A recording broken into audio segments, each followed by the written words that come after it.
LPG gas refilling करणाऱ्या एकावर गुन्हा दाखल। संगमनेर शहरातील रहमतनगर परिसरात अवैधरित्या LPG गॅसची रिफिलिंग करणाऱ्या एकावर शहर पोलिसांनी कारवाई करत गुन्हा दाखल केला आहे।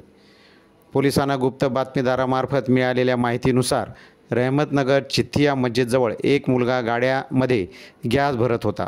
या माहितीच्या आधारे पोलीस कॉन्स्टेबल संतोष बाचकर व पोलीस कॉन्स्टेबल गणेश थोरात यांनी रहमतनगर परिसरात सदर प्रकरणाची खात्री केली असता तेथे एका पत्र्याच्या शेडमध्ये विनापरवाना भारत गॅस कंपनीच्या घरगुती वापराच्या गॅस टाक्या परवानगी नसताना साठा करत जीवितास धोका होईल या पद्धतीने ठेवण्यात आल्या होत्या। त्यामध्ये हा मुलगा विक्री करण्याच्या उद्देशाने काम करतानाही आढळून आला।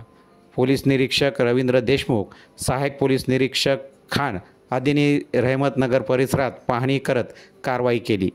या कारवाईमध्ये भरलेल्या गॅस टाकी, वजन काटा आदी साहित्य आढळून आले। तब्बल कारवाईमध्ये 19,200 रुपयाचा मुद्देमाल जप्त करण्यात आला। रोहित शिंदे, राजगृह न्यूज, संगमनेर।